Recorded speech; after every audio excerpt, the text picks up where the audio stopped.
Welcome, everybody. How are you? I'm Mitovich, editor-in-chief for TVLine.com. Welcome to our conversation tonight with William Jackson Harper from The Good Place. Come on in, buddy.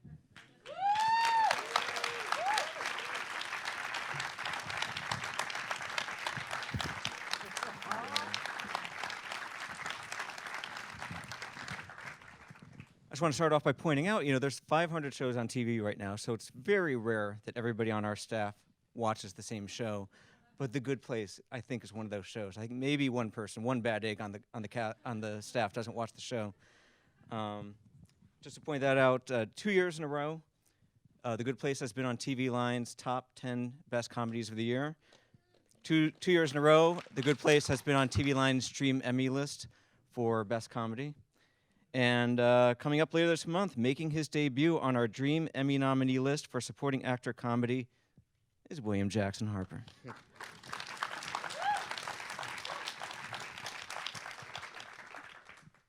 I say this with love. Cheaty's a lot.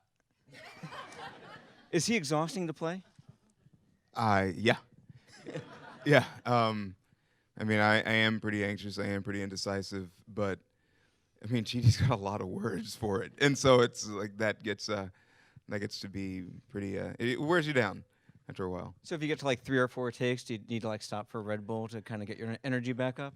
I mean, yeah, I just like straight coffee. Just black coffee and just bomb it and go back in. We'll talk about how you and Cheaty are different and how you're similar. Well, I mean, like I said, like we're both like crazy indecisive. I mean, like I'm one of those dudes that it takes me a good 3 days to get back to you regarding anything.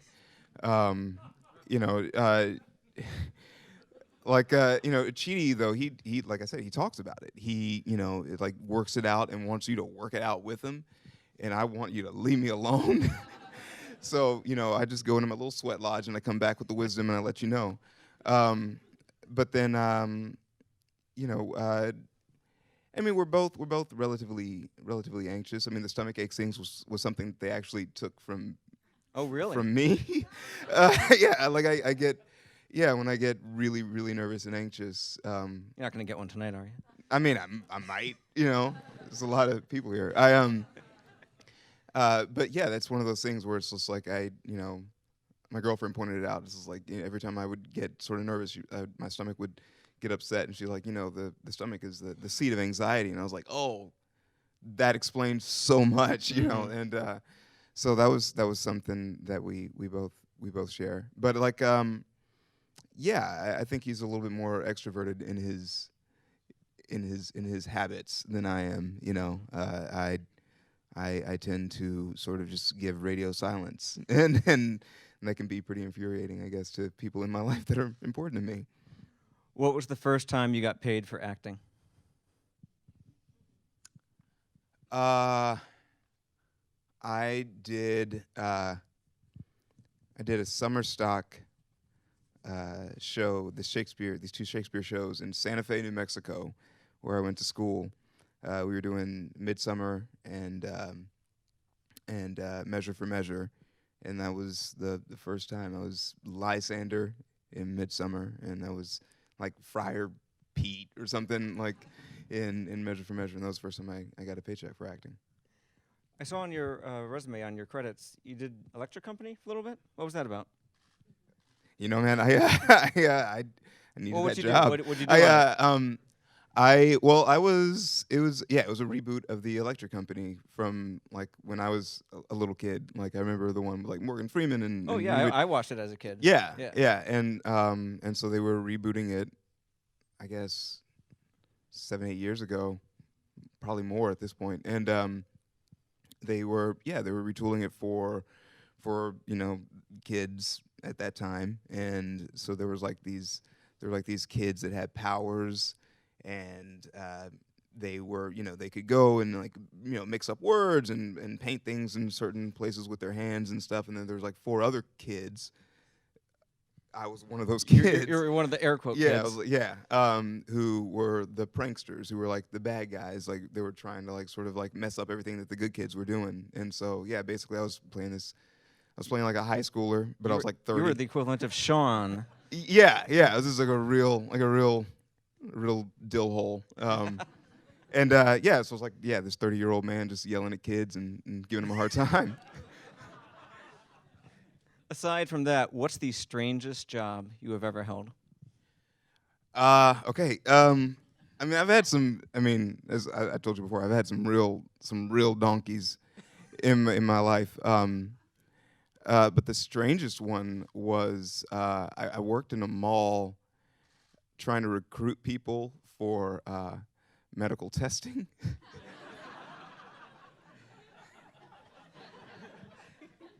So it was How does that pitch go? not I- well. It like you. I mean, I you, just walked out of the Gap. You come up to me and and like, you say, "Hi, would you like to take part in a medical survey?" "Okay, survey. I'm listening." Well, yeah. So they wouldn't tell us what it was about exactly. They would just we would just direct them to this room where they would answer a questionnaire, and if they got, I guess, the answers right or whatever, then they would go back to another room and get things taken from them and sent off to a lab. And if and so like that was my job, was to recruit people in a mall for I trust for you had like medical a testing. proper uniform or something, though, right? I had a shirt, a company shirt. Okay, yeah, okay, okay. yeah, you know. I was reading a piece about you, and it was talking about how during a stretch that you were doing off-Broadway work, which famously does not pay well, you somehow found a way to make ends meet. What were some of your top life hacks for making ends meet on an off-Broadway actor salary? Uh, just move in with anyone you've ever met. Like So you're saying multiple roommates? I had all the roommates in America. Yeah. I mean, it's that's the main thing. I mean, like there's ways to eat and there's ways to get around, but living in New York is just mean when it comes to paying rent. It's impossible. And so, I always had at least 3 roommates, and that was the only way I was able to like sort of keep my head above water. And I was still like on stage in the last week, just being like, okay, so I got my last paycheck Thursday, so okay, and I have a waiting week before I can get the unemployment check. So let me, and then I go up on the line, and then that'd be the end of it. But then so yeah, it was really just like having like keeping that overhead low, as much as you can. You recently tried playwriting yourself with Travisville. Tell us, number one, what was that about? And number two, what did you learn about yourself or about playwriting in general from the experience? Well, okay. Writing plays is hard. It's like I have a whole new respect for it. I always did respect playwrights. I mean, like I always, thought that what they did was magic. To like actually come up with a fleshed out world that I could have questions about and pour myself into and take different tactics to achieve the same goal. Like I always thought that was it blew my mind. Trying to do it and like have all these really smart actors come up with these questions that I do not have answers for was really taxing. But also, like when you have really great actors, they make the play better. All those questions, that it's fuel. It helps you actually, like shore up all the holes and make sure that everything makes sense. So their journey makes sense. The journey of the play makes sense. So that was really amazing. And the subject matter? The play is actually about it's inspired by this book called The Accommodation that I read. It's about my hometown, Dallas, Texas, and basically there was this move to remove a bunch of residents from this area in the south part of the town to make room for a parking lot for Fair Park, which is sort of like this. It's like the state fair, like in Texas, and they were basically paying all the white residents a certain amount, and they were paying the black residents half of that. And essentially what happened was there was a guy from out of town who helped the black homeowners actually fight for a fair settlement. And it's really mostly about that. But like while that's happening, there's also white business leaders and civic leaders who are sort of in collusion with black clergy, who are trying to sort of like keep any sort of civil unrest from arising in the city.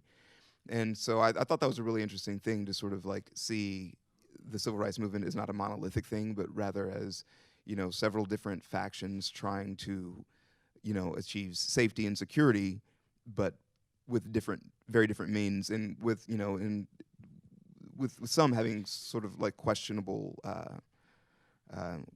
impulses, at the beginning. So yeah, that's sort of what the play is about. It's Now I'm curious because a half-hour sitcom script is like 40 pages. I'm thinking 30. 30-ish. Yeah. Okay.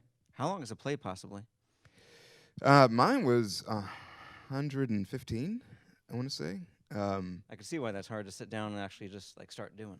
That's kind of intimidating. Yeah. Well, when I started out writing it, I wanted it to be like just like a, 3 guys in a room. It was meant to be a one act, and I couldn't close the loop, so to speak. I couldn't like figure out how to end that scene in a satisfactory manner, and so I just kind of added another thing just to see if it would like sort of help finish that out, and then another thing, and the next thing I know, I've got, initially I had like something like 150 pages, and people were like, "You can't show that to people. That's too much." So, I read that when The Good Place came along, you were ready to quit acting. Is that true? Yeah. Why were things so bleak? I was tired, man. I feel like every actor has that moment at least once a year, where you're just like, this is stupid. Like I really don't. I mean, it's it's like it's so much fun when you get to work, but all those doors slamming in your face for so long and having to be invited to do the thing that you do by people who don't do that it's really like it wears on you. And so for me, I was just sort of like, I can't, I need some stability at some point. I can't continue to live with the entire city of New York. I kind of want to like, I want to have my own spot. I want to, be able to get up in the morning and, get some coffee. I want to be able to, not think about on stage, how, like, do I have that waiting week before unemployment? I wanted to be able to just sort of breathe. And it was like that was the first time where I had sort of thought about quitting and it didn't hurt. I think that every time I think about quitting, it's like I'm really losing something. And this last time, it was like, no, I feel okay. I feel actually lighter thinking about not being an actor anymore. And because you were going to go back to the medical testing. I was going to go back to the medical. I was going to go back. Yeah, I mean, like we need to know, yeah. And so yeah, so it didn't feel dark. It felt more like I was free. And so going into this, this pilot season where I got The Good Place, I was just sort of, I was like, well, this is my last one, so I might as well enjoy it, And so it just meant that I was in the room and present. I was just like, I'm having a good time. And so you're saying maybe being in that particular state of mind could have been the difference. Yeah, you might have been a little bit looser in the room. Yeah, and I feel like it's okay to take a break sometimes. It's okay to give yourself a breather, especially if you're not having a good time. To just like put it to the side and be a person just for a little while and not hold on to it so tightly, because I feel like maybe, I don't know about everyone else here, but I know that sometimes it's like being an actor is like, that's like central to my identity. And for the longest time, like that was the majority of my identity. And I think that letting that go for just a second allowed me to take in some other things and just sort of appreciate being a person a little bit more. I was at a red carpet event a couple weeks ago, and Ted Danson was coming down the line. And the reporter, a couple of spaces before me, addressed him as Ted Danson, Mr. Television. And without missing a beat, Ted says, yes, that's me. And then he gets to me, and I start talking to him, and I've been doing this for like the better part of 20 years. And I don't get starstruck that often, but the first time I was in Ted Danson's presence, I didn't know what to do. Like, people were like, oh, would you like to talk to him? This was a couple years ago for the Good Place launch. I was like, no, that's okay. That's okay. I've seen Cheers. But when I interviewed him a couple weeks ago, he's so charming. It's kind of bananas. Ted is a prince of a human being. He's like just the best dude. And the weirdest thing is hearing Ted talk about his insecurities and anxieties about whether or not he's going to get another job, which I'm like, oh, okay, so that part never goes away. It's like, you're Ted Danson. You're worried about the next job, like at any point, and he's like, oh God, yeah. Another thing, he was telling me when he watches shows that he's on, the first time, the only thing he can see is himself, and just judging his own performance. And I'm like, you're Ted Danson. Like, you're gonna be great, you're gonna be fine, but he still like is hypercritical of his own work. And it's like by the third watch, you can actually take the whole thing in and appreciate it, because even his work on this, he was like, oh, I don't know if I'm very good. And it's like, bro, like, come on, Is there anything you've absorbed from working around him all these years? Yeah, a lot. He works harder than anyone else on the show when it comes to really landing these comedic beats. He had this analogy where he like spreads his hand out and he points to various points on his palm, and he says like, that's not funny, that's not funny, that's not funny, that's not funny, but that is funny. And it's like, this one specific point. And it's like, that's exactly what doing comedy is. It's like just it's a game of inches, and he just understands it so well, and it looks effortless. That's the other thing about playing comedy, I think, that he does better than almost anybody ever, is it's so relaxed. He doesn't look like he's trying. He doesn't compete. I feel like sometimes you watch shows and you see people like competing for the biggest laugh, or who can walk away with, the audience in their pocket at the end of a scene, and that's not how he operates. And so,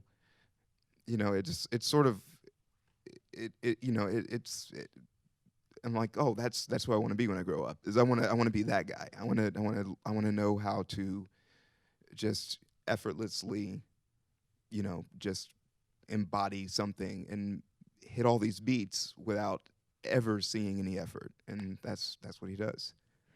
And talk about working with Kristen Bell, because I imagine there's got to be a tremendous amount of trust between you two. Eleanor and Chidi, they've gone into some really wild places, some very emotional places over the years. Sometimes more than once, given a reset or whatever. How'd you build up that chemistry between the two of you? Well, I had to not be afraid of her, because not because she's not. She's great. She's a dynamo. Yeah, she's not like. She's a dynamo. Yeah, she's amazing. But it's like, that's the thing. She's amazing, and she's also been successful and in this sort of realm a lot longer than I have. And so I didn't want to just show up and feel like a straight up rookie, And I was. I definitely, because I've done mostly stage, and so like the first season, like the note that I got more than anything was like, hey man, just take it down, just like relax, take it down. You don't have to do all the things in every single scene. And so so like with her though, it was, she's a dynamo, but she's incredibly present, and she's like a much smarter, much more, like, she's sharp. She's really, really wickedly funny. The episode Jeremy Bear Me, you kind of got the internet in a bit of a frenzy. You became the subject of some memes. Yeah. You were probably the subject of some think pieces, or at least some thirst pieces, when we realized that Chidi is, for lack of a better word, jacked. He's swole. He's a muscular dude, a muscular philosopher. Yeah. Did you give anybody a heads up that, listen, guys, listen, Mr. Producer, Mr. Director, when I take my shirt off, this is how I'm going to look? No, man, I wanted them to give me a heads up, like, so I knew that it was coming. I mean, like, I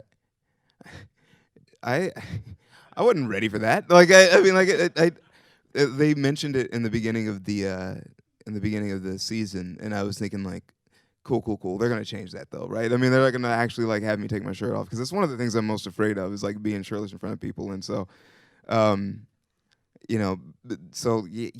I mean, like, I had no idea. I didn't know that people were gonna react that way. My goal was just to not have anyone say anything. Like for the joke to actually come through and people be like, that dude has no shirt on, but the joke is funny and that's enough. And instead, it was like, oh yeah, there's some jokes, but also that What is going dude's on been to there? the gym.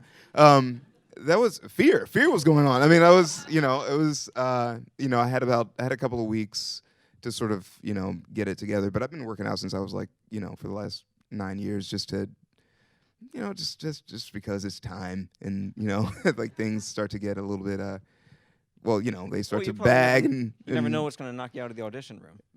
No. It could be that. It could be too tall, too short, too too that. No, and I've definitely like at some points in my life had people like, I've taken my shirt off and definitely seen like this thing, where people flinch a little bit, and so I was like, all right, cool. Let me work on that. What behaviors do you exhibit that would earn you bad points? Oh man, dude, I mean, just about everything I do. All right, so like, You live in New York. I mean, I live in New York. I mean, there's plenty of opportunities. yeah, it's mostly the drinking and the fighting. Not returning texts. I'm pretty bad about that, and that's kind of anxiety induced. Like, someone will text me a question or like, "Hey, what are you up to?" And I'm like, "I don't know. I can't hang out with you right now because I'm too scared to do it." So that's probably the one thing. It's like that sort of like being a sort of absentee friend. Sometimes I can be that guy. Okay, that's probably like 5,000 points or something. Yeah. For instance, yeah. Yeah. It's very famously, most of the cast, except for Kristen and Ted, did not know what the big season 1 finale reveal was going to be. And I think Kristen even like shot video of you guys hearing it from the producers about what was really going on the show. What was your personal reaction when you found out what the show was really about? Honestly, I was like, I was relieved, because I didn't know how long this particular premise could hold up. Like, I mean, it's Mike Schur, so I mean, like, I trusted the guy. I'm like, look, there's gonna be twists and turns, and it's gonna be really interesting. But, the fact that we were so ahead of the audience, and that even Mike and Ted and Kristen were so far ahead of the 4 babies, like me and Jamila and Darcy and Manny, like, I was like, oh, this is gonna be great. Like, people are gonna really like, just lose their minds over this. So I was super relieved. Meanwhile, it was super top secret, but Ted Danson like famously was going around telling everybody. Yeah. Because he'd be telling them about their new show, and they'd be like, oh, well, that's interesting. He's like, no, you don't get it. Yeah. So Yeah. you're going to be in season 2 of Amazon's Jack Ryan series starring John Krasinski. What are you doing on that one? I'm playing a CIA analyst named Xander, and that's all they would tell me. Like, they're really tight-lipped about the scripts. They like kind of gave me, the scripts that I was in, and at that point, I don't really know what's going on. I mean, like, a couple of people get shot, but I have no idea what's going, like, who they are, and so I'm like, okay, all right, and but yeah, I think I'm a good guy. Okay. And you just did a horror movie with the guy who wrote Hereditary from last year. Yeah. Which was a seriously disturbing movie. Yeah. How was that experience? Also disturbing. Yeah. What's the name of the movie? Midsommar. It's this Swedish spelling and pronunciation of midsummer. It's about these kids who go to a Swedish midsummer festival, unlike any other, and and it gets weird. They get approached for medical testing. They get approached by for some medical strange guy in a mall. There's a guy in a polo shirt, Quest Diagnostics, and just yeah. All right, we're going to wrap things up here with some audience questions. Ryan writes, your character on The Good Place is wonderfully layered. How do you strike the balance between over-the-top comedic pacing and being truthful and grounded? I think it's more of, I have to start with the truth first. Just like, give the most truthful, subtle reading, and then eventually, like start layering on things. I think that if I go too outside in, it can get a little egregious. So I think that it's like starting with the base of just like of just like, this is me as Will, just being this person. I think that I have to like play as close as I can, and then like we'll find some stuff there to sort of blow things up a bit. And then there's times where like Chidi will see the time knife and he'll come back and he'll just be flipping the F out. Yeah, because it's a time knife.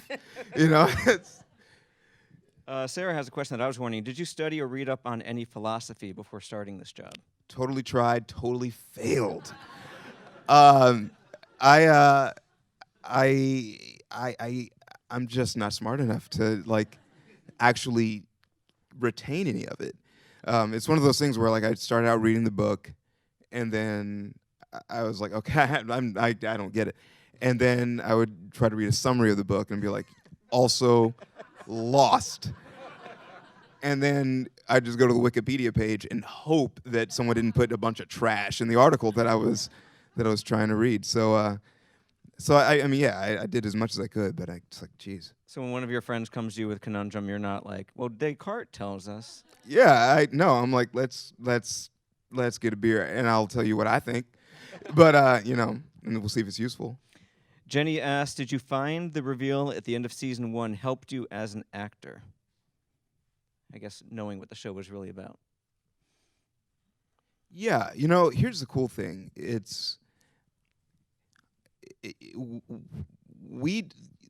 None of us knew what was going on. None of the humans knew what was going on. And so I think that, it really just let us be as happy as we would be when it was time to be happy, as perplexed and flummoxed as we would be as it was when it was time for that. And and I think that if I had known from the beginning, I may have tried to make a cute choice, like little things to sort of. I think Mike Schur said that's why he didn't tell you. Yeah. He didn't want the risk of anybody making cute choices. Yeah, sort of things that are like pointing to it, and so it really actually helped, because it totally makes sense for the character to just totally be blindsided by that news. Sasha asks, what has been the most difficult feeling or emotion to let go of in order to get to where you are at this very moment? I did think about this. Jealousy. I think that doesn't serve you. Other people deserve to have some success, and I've watched a lot of friends of mine do really well, and it's just a weight. It's just a weight to envy them. To her, like in that ugly sense. It doesn't really serve you. It's really a much lighter, much happier place to be, to just be happy for people that get work, because it's just too hard a profession to begrudge anyone any success. And so, yeah. And you could be next.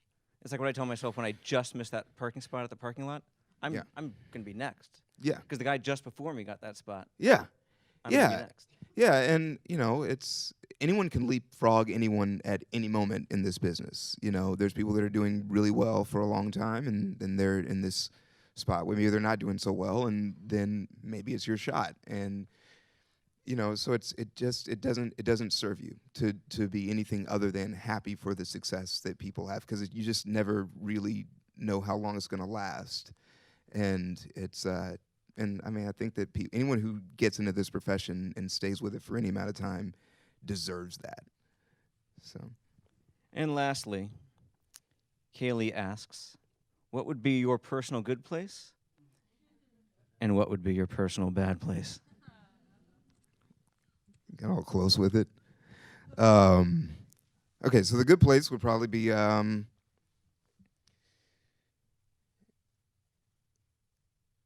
would probably be like at a music festival with a combination of hits by Tame Impala and Steely Dan, hanging out and eating a lot of tacos with my lady. The bad place would definitely be at some bar, probably some real douchey bar, Upper West Side, with a lot of dudes, having Jaeger bombs and, and laughing too loud at jokes, just being in a room full of douchebag dudes. Like, I think is very much like my bad place. Like they so triggering for me. All right. Well, thanks for the great questions, everybody. And thank you, William. Thank you.